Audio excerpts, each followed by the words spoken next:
காரியங்கள் எலியாவை சோர்ந்து போக பண்ணி அவனை ஒரு சூறை செடிக்கு கீழே போய் படுக்க வச்சிட்டு, ஆனால் ஆண்டவர் அப்படி விட மாட்டாருங்க.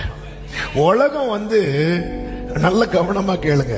உலகம் அவங்களுக்கு நன்மையா இருக்கிறது வரைக்கும் நம்மளை பயன்படுத்திட்டு நமக்கு இனி நம்மளால நன்மை இல்லைன்னதும் நம்மளை ரிஜெக்ட் பண்ணுவாங்க. ஆனா ஆண்டவர் அப்படி விடல. ஆண்டவர் நீதாண்டா வேணவா, நீதான் வேணும்ட்டார். இதான் என் அப்பா, இதுதான் ஆண்டவர். நீ நேத்து என் கையில இருந்து பயன்பட்ட. ஆண்டவர் நினைச்சா எலியாவை அனுப்பாம எலிசாவை எடுக்க முடியும். ஆனா இல்ல இல்ல இல்ல, நேத்து பயன்பட்ட நீ இன்னைக்கு உன்னால முடியலன்னதும் தூக்கி போடுறவன் நான் கிடையாது. எப்ராயிமே, நான் உன்னை எப்படி கைவிடுவேன்?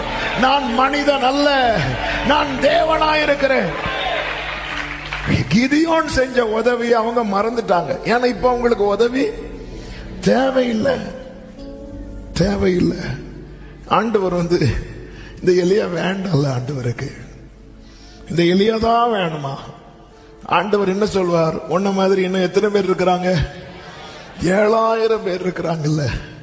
ஆமா, ஆண்டவர் சொல்லுவார், நீ நின்னாதான் எனக்கு அந்த 7000மே ஞாபகத்துக்கு வரும். நான் சொல்றது எத்தனை பேர் புரியுதுன்னு தெரியல.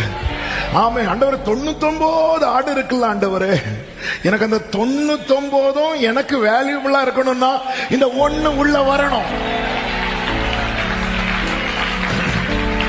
ஹalleluya. ஆண்டவரே, இப்போ எனக்கு ஸ்ட்ரெங்த் இல்லப்பா, எனக்கு பழையது மாதிரி போய் இருந்து உருவாக்குறதுக்குள்ள அந்த செட்டப்ல நான் இல்ல ஆண்டவரே. அப்ப நான் தள்ளப்பட வேண்டிய, அதனால நான் உங்களை வேற எதுக்குமே கம்பல் பண்ணல. ஆண்டவரே, என்னை எடுத்துருங்க ஆண்டவரே, நான் உங்களுக்கும் பாரம். ஆமே, வேண்டாம் ஆண்டவரே. இல்ல இல்ல, உலகம் இவனால இனி இந்த கம்பெனிக்கு பிரயோஜனம் இல்லைன்னா அவனை ரிலீவ் பண்றதுல ரொம்ப தீவிரமா இருப்பாங்க. இதாங்க உலகம். மனுஷன் லிமிட் உள்ளவன், லிமிட் உள்ளவன். இப்ப எலியா என்ன நினைச்சிட்டாருன்னா, இனி நான் யூஸ்லெஸ். அப்ப அவன் சொல்றான், ஆண்டவரே என்ன இந்த கம்பெனில இருந்து விட்டுருங்க. ஆண்டவரே, நேத்து நீ எனக்காக நின்ன, இன்னைக்கு உனக்கு நிக்க முடியல என்னதும் நான் விட்டுருவேன் நினைச்சியா? நான் விட்டுருவேன் நினைச்சியா? அப்படி விடுகிறவர் அல்ல. எலியாவை கர்த்தர் என்ன செய்கிறார் தெரியுமா? தட்டி எழுப்புறார்.